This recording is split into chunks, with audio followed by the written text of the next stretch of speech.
राम राम मंडळी, डॉक्टर राजेश रामदेवराव म्हणजे तुमचा लाडका बाळू बाळवणेरमध्ये तुमचं लय स्वागत आहे. मंडळी, कसं आहे, माणूस कपड्यावरनं समजतो, माणसाच्या हसण्यावरनं समजतो, माणसाच्या बोलण्यावरनं समजतो, माणसाच्या चालणीवरनं समजतो, त्याच्या नजरेवरनं समजतो. आणि खरा माणूस ओळखायचा ना, तो खेळताना कसा त्याचा मूड असतो. सिरियस गेम चालू आहे त्यावेळेस त्याचा मूड काय आहे, तर त्याचा अप्रोच कसा आहे, तर त्याच्या पार्टनरकडे बघतो, त्याच्या अपोनंटशी कसा खेळतो, त्याच्यावर माणूस एक्सपोज होतो. म्हणजे तुम्हाला जर कोणाला बघायचं असेल ना की त्याची असलियत काय, तर त्याला गेममध्ये बघा. आणि एक आता नवीन शास्त्र, नवीन नाही म्हणता येणार, बरं जुनं शास्त्र आहे ग्राफोलॉजी. म्हणजे तुमच्या हस्ताक्षरावरनं तुमचा स्वभाव कळू शकतो. आपण थोडंसं स्टडी केला ना की माणूस कसा लिहितो, त्याचा पेन कसा पकडतो, पेनवर त्याचे फ्लो कसा आहे, त्याच्यावरनं त्याचा स्वभाव ठोकळमानाने समजून येतो. पण त्याच्यात सुद्धा आजकाल एक्सपर्टायझेशन आलेलं आहे. आणि त्याच्यासाठी आज आपल्या बरोबर आहे परेश चिटणीस. परेश, राम राम. राम राम. परेश, एक्झॅक्टली ग्राफोलॉजी म्हणजे काय? सो ग्राफोलॉजी हे एक एम्पिरिकल सायन्स आहे, शास्त्र आहे, ज्याच्यामध्ये कोणतं सायन्स आहे? एम्पिरिकल म्हणजे जे ऑब्झर्वेशनवरून डिराईव्ह झालेलं आहे, बघून. सो ग्राफोलॉजी म्हणजे हस्ताक्षर आणि स्वाक्षरीवरून व्यक्तीचा स्वभाव समजणे यासाठी वापरलं जाणारं जे टूल आहे त्याला ग्राफोलॉजी असं म्हणतात. आपला स्वभाव जो असतो, म्हणजे स्वभाव म्हणजे काय, तर स्वाभाविकपणे आपण जे काही करतो तो आपला स्वभाव. आपण स्वाभाविकपणे जे काही करू तो आपला स्वभाव असतो. त्यामुळे आपण जेव्हा लिहित असतो तेव्हा आपलं हस्ताक्षर हे आपोआप येत असतं. आपलं लक्ष त्या कंटेंटकडे असतं आणि हस्ताक्षर हे आपोआप येत जातं. मग त्याच्या कानामात्रा कसे येतात, त्याचं स्पेसिंग कसं आहे, त्याचं प्रेशर कसं आहे, त्याचा साईज कसा आहे, हे आपोआप घडत जातं. आणि त्यामुळे त्यातून आपल्याला व्यक्तीचा स्वभाव समजतो. तुम्ही जसं म्हटलात खेळताना तो माणूस एक्सपोज होतो, तसं लिखाण करताना आपलं लक्ष लिखाणाकडे म्हणजे कंटेंटकडे असतं, हस्ताक्षराकडे नसतं. त्यामुळे ते हस्ताक्षर आपोआप येत असतं आणि माणूस एक्सपोज होत जातो. हे पण जे काही आर्टिस्ट असतात, जसं ॲक्टर असतात, जो on stage he is different, तसे काही काही लोक पण असतील ना रे, जे ऑफिशियल वर्कच्या वेळेस अतिशय काळजीपूर्वक लिहित असतील, अदरवाईज ते लिहिण्याची स्टाईल वेगळी असेल, तसं असतं? हो. म्हणजे काही लोक वेगवेगळे अक्षर काढू शकतात. जसं स्टेजवरचा आर्टिस्ट हा स्टेजवरती वेगळा स्वभाव दाखवू शकतो, पण तो थोड्या काळासाठी असतो. जसं स्पोर्ट्समध्ये तुम्ही म्हटलात की तो ग्राउंडवर गेल्यानंतर तो एक्सपोज होऊन जातो, कारण तो नॅचरल असतो तिथे. तसं आपण घाईघाईमध्ये यादी लिहितोय किंवा काही पत्र लिहितोय, काही टिप लिहितोय, तेव्हा आपण एक्सपोज होतो, कारण तेव्हा आपण आर्टिस्टिकली लिहित नसतो. तुम्ही ग्रीटिंग कार्डवर जेव्हा लिहितात तेव्हा ते रायटिंग मुद्दामून काढलेलं असतं, ते सुंदर दिसण्यासाठी असतं. पण जेव्हा तुम्ही घाईत लिहित असतात तेव्हा ऑटोमॅटिकली तुमचं हस्ताक्षर जे नॉर्मल आहे तसं येतं आणि तिथे आपल्याला तो व्यक्ती समजतो. पण ज्या व्यक्तीचे 2 अक्षर आहेत, 2 वेगळ्या प्रकारचे अक्षर तो मुद्दाम काढू शकतो, तो आपल्या 2 इमेजेस कॅरी करू शकतो. क्या बात. तशी भेटतात लोक? हो, भरपूर. मला वाटतं जास्त सक्सेसफुल जे असतील फिनान्शियली म्हणतोय, ते तर नक्की असेच असतील का रे? Not necessary. ज्यांना आपली पर्सनॅलिटी स्टेज करावी लागते कुठे, ते लोक असं एक स्पेसिफिक हँडरायटिंग कधी पण काढू शकतं. Those people are trustworthy? Trustworthiness हा रायटिंगमध्ये दुसऱ्या ठिकाणी दिसेल, पण येस, त्यांची जर का ती रिक्वायरमेंट असेल दाखवणं, so this can be positive or negative also. म्हणजे ड्युअल मेंटॅलिटी. येस. म्हणजे पॉलिटिक्समध्ये तुम्ही म्हणाल तर मग that would be like a little dangerous. पण कलाकारासाठी ते आवश्यक आहे. म्हणजे तुम्हाला एखादा किरदार निभवायचा आहे तर तुम्हाला तो आणणं आवश्यक आहे. सो बेसिक एज्युकेशन काय? बरंच शिकलोय. वेगळ्या फील्डमध्ये गेलो होतो. पहिले BSc मायक्रोबायोलॉजी केलं, मग BSc केमिस्ट्री केलं HPT कॉलेजमध्ये. RYK माझं सुद्धा कॉलेज होते. क्या बात आहे.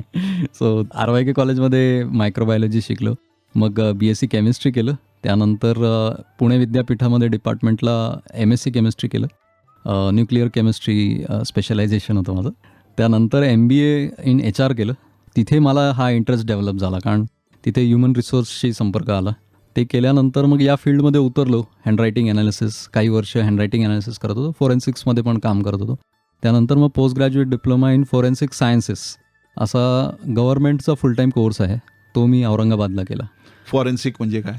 फॉरेन्सिक म्हणजे न्यायशास्त्राला सहाय्य करणारा, न्यायशास्त्र सहाय्यक विज्ञान ज्याला म्हणतात त्याला फॉरेन्सिक सायन्स. म्हणजे एखादा गुन्ह्याचा तपास जेव्हा आपल्याला करायचा आहे तर त्याला जे शास्त्र लागतं त्या शास्त्राला फॉरेन्सिक्स म्हणतात. फॉरेन्सिक्समध्ये सगळी आपली बेसिक सायन्सेस जे आहेत ते सगळे येतात. केमिस्ट्री, फिजिक्स, इवन मॅथमॅटिक्स, सगळ्या टेक्निक्स येतील, बायोलॉजी येईल, जेनेटिक्स येईल, सगळं येतं. जिथे जिथे तुम्हाला शास्त्राची गरज गुन्हे अन्वेषणासाठी लागते ते सगळं फॉरेन्सिकच्या अंडर येतं. आजकाल cyber security, cyber investigation, yes. Postmortem हे आमचा सब्जेक्ट होता. Yes, I am certified to do everything apart from postmortem. So पोस्टमॉर्टमसाठी डॉक्टर मेडिकल मग प्रॅक्टिस. तू ग्रॅफोलॉजीचा संबंध तुझा फॉरेन्सिक मध्ये आला का तत्पूर्वी आला होता? नाही, मी HR मध्ये असताना त्याचा आम्ही उपयोग करत होतो. HR हा सब्जेक्ट आहे ग्रॅफोलॉजी? HR मध्ये ग्राफोलॉजी टूल म्हणून वापरलं जाऊ शकतं, म्हणजे एम्प्लॉई असेसमेंट करायला. They introduce it. तिथे इंट्रोडक्शन झालं, मग मी त्याचा अभ्यास केला and then I was working with a company called as Forbes. So Forbes नावाची एक मोठी कंपनी. मी तिथे HR जनरलिस्ट पोस्टला होतो. सो तिथे मी गेल्यावरती त्यांना जसं कळलं की अरे याला हँडरायटिंग ॲनालिसिस येतं, त्यांनी मला एकच काम दिलं. सगळ्या एम्प्लॉईजचं ॲनालिसिस मी वर्षभर करत होतो. मला शिकायला तिथे काही नाही मिळालं, पण मला एक्सपिरियन्स भरपूर मिळाला हँडरायटिंग ॲनालिसिसचा. तिथे मला शिकला कसं मग ग्रॅफोलॉजी? पुण्याला माझे गुरु आहेत मिलिंद राजोरे, त्यांच्याकडे मी शिकलो, त्यांच्याकडे काम करत होतो, त्यांना असिस्ट करत होतो काही वर्ष. आणि मग मला नाशिकमध्ये शिफ्ट व्हावं लागलं, तेव्हा मग मी इथे प्रॅक्टिस सुरू केली. म्हणजे अजून सुद्धा ग्रॅफोलॉजीचा काही कोर्स वगैरे नाही आहे? असा सर्टिफाईड गव्हर्नमेंटचा किंवा कुठल्या विद्यापीठाचा असा कोर्स नाही आहे. काही इन्स्टिट्यूट्स आहेत की ज्या या कोर्सेस प्रोव्हाइड करतात. नाशिकमध्ये आहे? नाशिकमध्ये माझी स्वतःची आहे. ओके. कुठे घेतोस क्लासेस वगैरे? किती ड्युरेशनचा असतो कोर्स? हा 3 फुल डेजचा कोर्स असतो आणि 1 मंथ प्रॅक्टिस करावी लागते याच्यामध्ये. ओके. मग त्याच्यामध्ये आपण हस्ताक्षर विश्लेषण, स्वाक्षरी विश्लेषण म्हणजे सिग्नेचर अनालिसिस या सगळ्या गोष्टी त्याच्यात शिकू शकतो. म्हणजे signature analysis is different and handwriting analysis is different? Yes, right. कारण सिग्नेचर ही तुम्ही तयार केलेली गोष्ट आहे. हँडरायटिंग हे स्वाभाविकपणे येत असतं, पण हँडरायटिंग कुठे स्वाभाविकपणे आपण ते शिकलेलोच असतो. हो, पण शाळेत जे तुम्हाला शिकवलं. वी आर ॲनिमल्स ना. Yes, you have to be trained for doing something. Whatever. But then you innovate it. म्हणजे शाळेत बाई जसं बोर्डावर काढत होत्या तसंच सगळे 50 विद्यार्थी काढत नाहीत. तुम्ही त्याच्यात तुमची ओरिजिनॅलिटी, इंडिव्हिज्युअलिटी आणली. तुमचा मूड, तुमचा स्वभाव, तुमचा मूड त्यावेळेसचा तुमचा स्वभाव जसा असेल तसं त्याला एक स्लांट येतो, प्रेशर येतं, स्पेसिंग येतं, साईज येते. हे सगळं आपण ॲडॉप्ट करत जातो. पण स्वाक्षरी ही तुम्ही कधीतरी तयार केली आणि ती जाणून बुजून प्रयत्नपूर्वक प्रत्येक वेळी तशीच यावी याचा तुमचा प्रयत्न असतो. हस्ताक्षराच्या बाबतीत तसं होत नाही. राईट. हस्ताक्षर घाईत असेल तर वेगळं येतं, आनंदात असेल तर वेगळं येतं, प्रेमपत्र लिहिताना अजूनच वेगळं येतं. तर हस्ताक्षर हे बदलत राहतं, पण सही ही न बदलावी यासाठी आपण प्रयत्न करतो. त्यामुळे त्याचा थोडा वेगळा आपण अभ्यास करतो. Okay, very interesting. तुझं ग्रॅफोलॉजीकडे करिअरमधून कसं काय इंटरेस्ट आला? एवढं तू प्रेमात पडला ग्रॅफोलॉजीच्या? का तुला याच्यात पोटेन्शियल वाटलं? डॉक्टर साहेब, याच्यात आहे ना पोटेन्शियल भरपूर आहे. कारण लोकांना नाही, तू आवड म्हणून आला का पोटेन्शियल म्हणून आला? आवड म्हणून आलो आणि मग ते पोटापाण्यासाठी करतोय म्हटल्यावरती त्याचं पोटेन्शियल ॲक्च्युली क्रिएट करावं लागलं. म्हणजे त्याचं मार्केट नसेल. हां, त्याला मार्केट नव्हतं काही. सो नाशिकमध्ये नव्हतं. पुणे मुंबईमध्ये लोकांना माहिती करायचं ग्रॅफोलॉजीवर काम. नाशिक ग्राफोलॉजी बरेच लोक शिकलेले आहेत, पण प्रोफेशनली फुल टाईम करणारे कमी लोक म्हणजे नव्हतेच. मी पहिलाच असेल इकडे येऊन फुल टाईम करणारा. अजूनही फार कमी लोक आहेत जे फुल टाईम याच्यात काम करत आहेत. पुणे मुंबईमध्ये ह्याचं प्रचलन आहे भरपूर, लोकांना याची माहिती आहे. नाशिकमध्ये हा विषय जरा नवीन होता. याच्यामध्ये याला पोटेन्शियल यासाठी की सर लोकांना स्वतःला समजण्याची उत्सुकता खूप असते, पण त्यांना माध्यम नसतं. याच्यामध्ये फ्युचर प्रेडिक्शन काही करत नाही आपण स्वभाव समजायचा प्रयत्न करतो. एकदा आपल्याला स्वभाव समजला तर आपण ते बदलू शकतो, प्रयत्न करू शकतो आणि मग याचा इफेक्ट तुमच्या रिलेशन्सवर होऊ शकतो, तुमच्या कामावर होऊ शकतो. मी कॉन्ट्रोवर्शियल सब्जेक्टला ओपन करतो. तू म्हटला माणसाचा स्वभाव बदलू शकतो. कसा बदलू शकतो रे? असं म्हटलं जातं तुमचा जो मूळ स्वभाव तुम्ही आले त्याच मूळ स्वभावात तुम्ही जाणार. त्याला फक्त तुम्ही थोडेसे कपडे बिपडे घालता स्वभावाला, बाकी काही होत. करेक्ट. तर तुझा अनुभव काय? कारण तुझं किती वर्ष झालं तुला? मला आता 13 वर्ष झाली. क्या बात. हा, प्लीज कंटिन्यू. येस डॉक्टर, कसं आहे की स्वभावाला औषध नाही असं म्हटलं की सगळं सोपं होऊन जातं. म्हणजे मैं ऐसा ही हूँ, असं जसं ऋतिकचं गाणं एंड होतं की मैं ऐसा ही हूँ. तर म्हणजे मी असाच आहे, आता तुम्ही काय काय ॲडजस्ट करायचं ते करून घ्या म्हटलं की सगळं लाईफ सोपी होऊन जाते. म्हणजे मी काही बदलणार नाही, मी रागीट आहे तर मी रागीट राहणार, तुम्हाला माझ्याशी ॲडजस्ट करून घ्यावं लागेल. हे बोलणं सोपं आहे, पण जर आपल्याला परिस्थिती बदलायची असेल, आपल्याला जर का आउटकम बदलायचं असेल तर आपल्याला कुठेतरी स्वतःला बदलावं लागतं. आणि आपल्याला काही अनुभव असे येतात की जिथे आपल्याला लक्षात येतं की अरे इथे मला बदलायला पाहिजे आणि आपण बदलतो आपला स्वभाव आणि तिथेच आपल्याला रिझल्ट्स दिसतात. सो स्वभाव ऑटोमॅटिकली बदलत नाही, म्हणून त्याला स्वभाव म्हणतात. म्हणजे एखाद्या वस्तूचा स्वभाव गुण आहे असा जो स्थायी भाव आहे तो बदलत नाही, त्याला आपण स्वभाव म्हणतो. पण ते नेचरही बदलू शकतं, पण ते प्रयत्नपूर्वक करावं लागतं. सहज बदलणारी गोष्ट नाही ती. कारण आपण बघतो, आपण किती वेळा तर ठरवतो सकाळी लवकर उठीन, जॉगिंग करीन. नाही, मला तो स्वभाव वाटत नाही. माहितीये का, आपलं इम्पल्स म्हणजे आता मी तुझ्याशी आत्ता बोलतोय, तो माझा मूड, किंवा जर मी स्ट्रेसमधनं आलो असतो, आता मस्त मी जेवण बिवण करून आलेलो आहे मस्तपैकी, त्यामुळे खूप हॅप्पी मूडमध्ये पहिला इंटरव्ह्यू, आता जशी वाढत जातील तसं माझा टेम्पर कसं होईल काय माहिती. बट मुळात माणसाचा जो स्वभाव असतो ना, तो लास्ट इम्पल्सला समजतो बघ, जेव्हा तो ट्रिगर होतो, राईट, त्या ट्रिगरला तो कसा रिस्पॉन्ड करतो, राईट, ह्याला स्वभाव नाही म्हणणार का आपण, त्यावेळेस स्वभावाची परीक्षा होते. Right. म्हणजे ज्यावेळेस तुम्हाला ठेच लागते आयुष्यात, कसली जखम असो शारीरिक मानसिक, त्यावेळेस तुम्ही त्याला कसं रिस्पॉन्ड करतात, दॅट इज स्वभाव ना. त्यावेळेस स्वभाव येतो तो, म्हणजे तुला लागल्यावर तू शिवी देतो का, आई ग म्हणतो का, ए का ओरडतो काहीतरी, दॅट इज स्वभाव ना.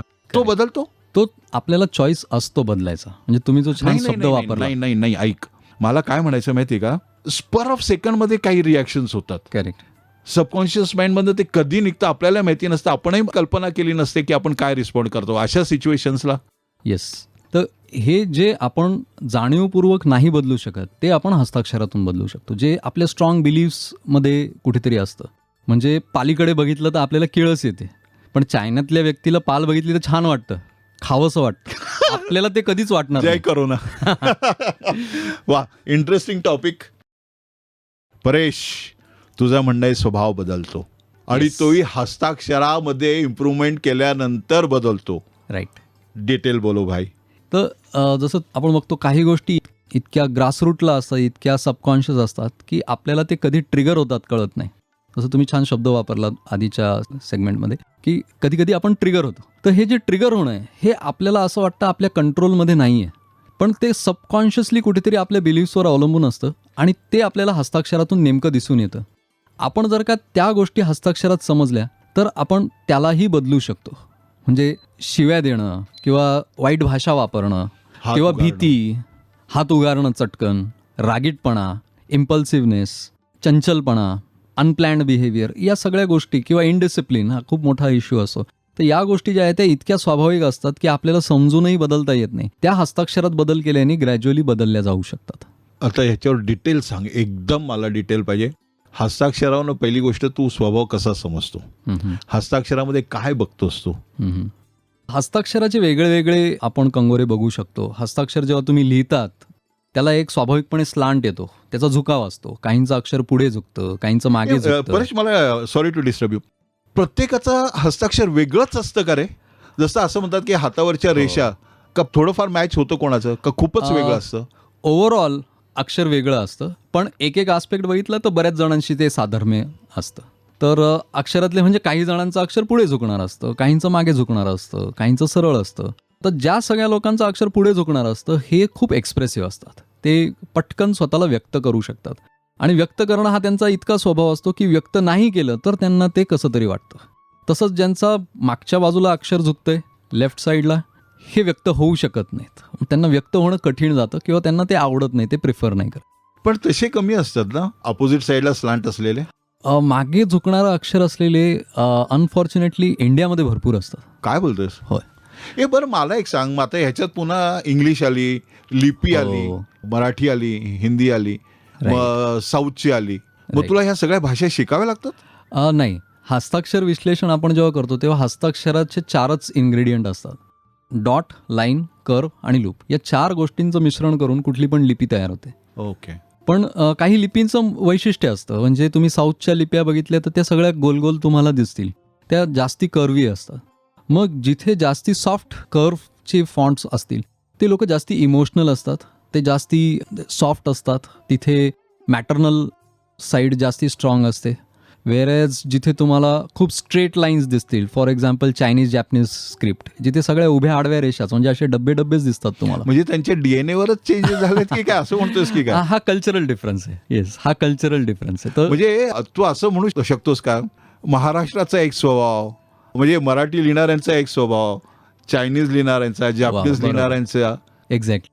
म्हणजे आता गमतीचा तुम्ही विषय इंटरेस्टिंग घेतलाय तर मी सांगतो. माझा एक म्हणजे मी जेव्हा फॉरेन्सिक्स अभ्यास करतो तेव्हा माझा रिसर्च पेपर या विषयावर होता की आता देवनागरी भाषाच आपण हिंदी आणि मराठीसाठी वापरतो. मात्र आपल्याकडे म्हणजे महाराष्ट्रामध्ये जेव्हा लिपी शिकवली जाते त्याच्यात काही पद्धती आहे की ज्या शिकवतानाच वेगळ्या शिकवल्या जातात. आणि नॉर्थ इंडियामध्ये तुम्ही जर गेलात तर काही अक्षरं ही वेगळ्या पद्धतीने ड्रॉ केली जातात. शेवटी दिसायला सारखी दिसतात पण अच्छा, त्याच्यावरून म्हणजे सुरुवात- आयडेंटिफाय केलं जाऊ शकतं. सुरुवात कशी केली, कुठून केली? हो.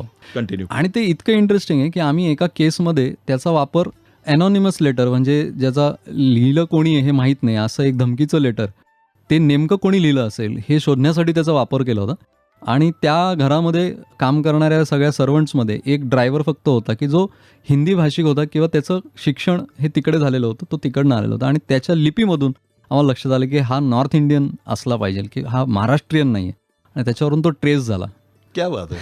हां, कंटिन्यू कर मग आता. सो लिपी जेव्हा येते, एखाद्या भाषेला जेव्हा लिपी असते तर ती लिपी त्या कम्युनिटीची किंवा त्या भाषा बोलणाऱ्यांची, लिहिणाऱ्यांची एक कल्चर जे आहे ते त्याच्यात दिसून येतं. म्हणजे जेव्हा आपण म्हणतो गुजराती माणूस, तर ते गुजराती माणूस म्हटल्यावरती तुमच्यासमोर एक चित्र येतं की तो कशा स्वभावाचा असेल, त्याच्या आवडीनिवडी कशा असतील, त्याची लाईफस्टाईल कशी असेल. तेच मी जर म्हटलं तमिळ माणूस, तर तुमच्यासमोर वेगळं एक व्यक्तिमत्वच येतं.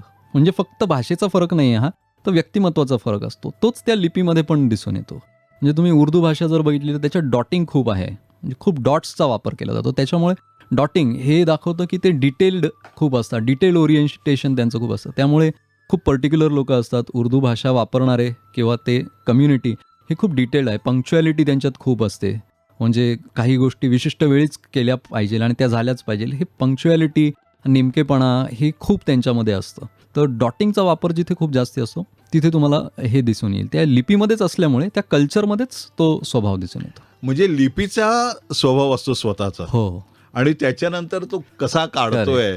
करेक्ट. Okay, please continue. म्हणजे आता चायनीज स्क्रिप्ट जर तुम्ही बघितल्यात तर त्याच्यात क्लब स्ट्रोक येतात, म्हणजे असे फराटे ऐकायला सुद्धा किती किळस यायला लागली आजकाल. करेक्ट. प्लीज. सो चायनीज जसं तुम्ही म्हटलात की असं किळस येते, रागीटपणा तिथे जास्ती आहे. म्हणजे क्रूरता जर म्हटलं तर ती जास्ती आहे भाषेमध्ये, त्या लिपीमध्ये. लिपीमध्ये. ते जे स्ट्रोक्स असतात ते असे पॉइंटेड होतात एका बाजूला, ओके. म्हणजे फटकन असे मारलेले स्ट्रोक्स आहेत. क्रूरता. क्रूरता तिथे चिडचिडेपणा येतो. आपल्या पण भाषेमध्ये आपण जेव्हा लिहितो, जो असे फराटे मारतो, सटासट असे स्ट्रोक येतात, पॉइंटेड होतात पुढे जाऊन, त्याला क्लब स्ट्रोक म्हणतात. हे क्लब स्ट्रोक जेव्हा रायटिंगमध्ये येतात तेव्हा चिडकेपणा दिसतो, त्याच्यात इरिटेशन दिसतं. आता हे जर का पूर्ण स्क्रिप्टमध्येच असेल तर तो रागीट स्वभाव, ती क्रूरता हे नॉर्म झालं तिकडे, हे नॉर्मल आहे त्यांच्यासाठी. म्हणजे जसं आपण पाहतो प्राणी खाणं, किडे खाणं, झुरळ खाणं, बॅट्स खाणं, ज्याच्यामुळे हे तुम्ही म्हटलात तसं करोनाची सुरुवात झाली. तर ही जी क्रूरता आहे ती त्याच्यामध्ये खूप दिसून येते त्या फॉन्ट्समध्ये, आणि त्यामुळे त्या व्यक्तींच्या स्वभावातही ते दिसून येतं. आपल्या लिपीमध्ये तसे स्ट्रोक्स नाही आहेत, पण तरीही आपल्या स्वभावाप्रमाणे आपण त्याच्यामध्ये ते इम्प्रोव्हायझेशन करतो आणि त्याच्यात ते स्ट्रोक्स बनवतो. त्यामुळे ते रागीट व्यक्तीच्या रायटिंगमध्ये, सिग्नेचरमध्ये तुम्हाला क्लब स्ट्रोक्स खूप दिसतील. क्या बात, व्हेरी इंटरेस्टिंग यार. परेश, मला एक सांग, हँडरायटिंगवरनं किंवा सिग्नेचरवरनं आपण डिटेलमध्ये अजून बोलू त्याच्या, किती % स्वभाव समजतो? आता माझे क्लायंट्स म्हणतात 90 to 95% काय बोलतो जमतं. म्हणजे कुंडली मॅच करताना आता हँडरायटिंग सुद्धा मॅच करायला पाहिजे का? मॅच हो. करायला नाही, पण ॲटलीस्ट स्वभाव हँडरायटिंग मॅच करतात का? काय हा काय हो. प्रकार आहे काही? हा, मरायटल काउन्सिलिंग मध्ये याचा Don't वापर tell me. करतात. या सिरियसली काय एक्झॅक्टली आहे? डॉक्टर यात काय करतात ना, की it is not like match होतंय का, इट इज लाईक मॅच तर करून घ्यायचंय आता पुढे आयुष्यात. सो जुळवून घ्यायचंय, तर नेमकं जुळवून काय घ्यायचंय स्वभावात. तर जेव्हा असं प्री मरायटल काउन्सिलिंग करतात तेव्हा हँडरायटिंगमध्ये आपण बघतो की मुलाचा स्वभाव कसा आहे, मुलीचा कसा स्वभाव आहे, हे एकमेकांना जेव्हा कळतं, then it is not very new for them, it doesn't come to them as a surprise. अच्छा, म्हणजे यू बिकम प्रिपेअर हां, है ना? हां. म्हणजे समोरच्याचा स्वभाव कसा असा हां. असेल, म्हणजे म्हणजे त्याच्या रिॲक्शनला आपण आपल्याला अचानक कसं- काहीतरी हे हां. वाटणार नाही की we will be mentally prepare to face him. Right. कारण आता जसं मगाशी आपण म्हटलो काही जणांचा स्वभाव असतो ते व्यक्त करत नाहीत स्वतःला, मग ते दुसऱ्याला त्याला समजून घ्यावं लागतं की हा व्यक्त करत नाही पण याच्या मनात काहीतरी असेल. मग त्याला विचारावं लागतं तुला आवडलंय का, मग तो सांगतो आवडले. भूक लागली आहे का विचारावं लागतं, तर तो सांगणार. नाही तर त्याची अपेक्षा असते की मला 2 इडल्या वाढल्यात तर अजून 2 वाढाव्या, पण तो बोलत नाही. तर हे जेव्हा एकमेकाला समजतं त्यांना, लाईफ बिकम्स इझियर. वाईस वर्सा. एखाद्याला बोलताना बघून तुला समजून येतं की याची हँडरायटिंग अशी असली पाहिजे. That is a trap. म्हणजे म्हणजे? आता तुम्ही असे बोलतात तर त्याच्यावरून तुमचं रायटिंग कसं असेल हे मी प्रेडिक्ट करायला गेलो तर मी चुकीन. का? कारण बऱ्याचदा माझं परसेप्शन त्याच्यात येणार आहे. क्या so it is about your personality, it's not about how I perceive you as a person. त्यामुळे इथे चुकायची शक्यता असते. पण रायटिंगवरून माणूस आपल्याला नक्की समजू शकतो, पण माणसावरून रायटिंग समजायचा प्रयत्न केला तर बऱ्याचदा आपण फसू शकतो. बरं, तू मगाशी म्हटलास की रायटिंग आणि सिग्नेचर हा वेगळा प्रकार आहे. राईट. तर ते कसं सांग. हो, सिग्नेचर ही आपल्या नावासारखी असते. म्हणजे आता तुम्ही माईकवर बोलतात रोज म्हणून तुम्ही सांगतात की मी डॉक्टर आहेर, मी बाळू बोलतोय. But we as human beings, common people, we don't get an opportunity to always use our name. म्हणजे मला तुम्ही विचारलं की मागच्या महिन्यात किती वेळा स्वतःचं नाव घेतलं असतं, hardly hardly I use my name. तशी आपली सही असते, ही सही दुसऱ्यांसाठी आहे. तुमचं नाव दुसरे घेत राहतात दिवसभर, तशीच तुमची सही ही दुसऱ्यांसाठी असते, दुसरे ती वापरतात. म्हणजे मी जर का माझ्यासाठी चेकलिस्ट बनवली किंवा किराण्याची यादी बनवली तर मी सही करत नाही, पण मी तुम्हाला जर काही लिहून देणार आहे तर तुम्हाला अपेक्षा असते मी खाली सही करावी. So signature is for others to see. तर मी त्याच्यामधून मला रिफ्लेक्ट करायचा प्रयत्न करतो. So signature is what I want you to look at me as, what I want the world to perceive me as. लोकांनी मला कसं ओळखावं ही म्हणजे सही. एवढं कॅल्क्युलेशन असते मागे. या, आणि हे तुम्ही करता जेव्हा तुम्ही स्वतःची सही डिझाईन करता. नसतं एवढं. या, आपल्याला माहीत नसतानाही आपण आपली पर्सनॅलिटी त्या सिग्नेचरमधून जगापुढे मांडत असतो. आणि त्यामुळे लोकांना कौतुक असतं की सिग्नेचरमधून नेमकं मी काय सांगतोय हेच मला कळत नाही. ते समजून घेण्यासाठी बरेच जण ॲनालिसिस करून घेतात की माझी सही माझ्याबद्दल काय बोलते किंवा मी माझ्या सहीच्या माध्यमातून काय बोलतोय हे कळतं. आणि हँडरायटिंग हे म्हणजे स्वभाव आहे आपला, की आपण ॲक्च्युली कसे असतो. म्हणजे घरी पाहुणे आल्यावर आपण जसे वागतो आणि कोणी नसताना आपण जसे वागतो यातला जो फरक आहे तो आपल्या घरच्यांना माहिती असतो. So that is your handwriting, what your close ones know you as. And signature is like what I will portray you as. जसं आज मी पहिल्यांदा तुम्हाला भेटलो तर मग मी दाखवीन की मी कसा आहे, बट मी तसा असीनच असं काही नाही. डेफिनेटली नाही. So signature is what I am portraying as. मी काय दाखवतोय. इंटरव्ह्यूला गेल्यावरती जसा माणूस वागतो आणि किंवा मुलगी दाखवायला वगैरे गेल्यावरती जसा मुलगा वागतो, दॅट इज द सिग्नेचर. आणि हँडरायटिंग इज ॲक्च्युली तो लग्न झाल्यानंतर कसा वागणार आहे. क्या बात. अरे व्हेरी इंटरेस्टिंग टॉपिक. परेश, बोलता बोलता अर्धा तास संपला. वाव. पण अजून विषयाला हात घातल्यासारखं सुद्धा वाटत नाहीये. पुढच्या आठवड्यात सुद्धा आपण या विषयावर बोलूया. नक्कीच डॉक्टर. मंडळी, किती इंटरेस्टिंग आहे. आता पण फक्त आपण पिक्चरमध्ये पाहिलं होतं, फोटो निकालो, फोटो सिग्नेचर चेक करो, मग त्याच्यासाठी कोणीतरी असा एक चष्मा घातलेला परेश सारखा कोणीतरी यायचा, एकदम सिन्सिअर. ते मोठमोठे पोलिस आणि त्यांच्यासमोर एखादा तसाच परेश दिसायला. आणि किती इंटरेस्टिंग सायन्स आहे सिग्नेचर आणि तुमचं लिखाण याच्यात फरक. वा परेश, मजा आ गया भाई. मंडळी, याच्याबद्दल काही अजून डिटेल माहिती पाहिजे असेल तर मला फोन करा 2472626 वर. आणि ह्याच विषयावर आपण पुढच्या आठवड्यात पुन्हा बोलू परेश चिटणीसशी. राम राम मंडळी, भेटूया. Visit our website, graphologyonline.com.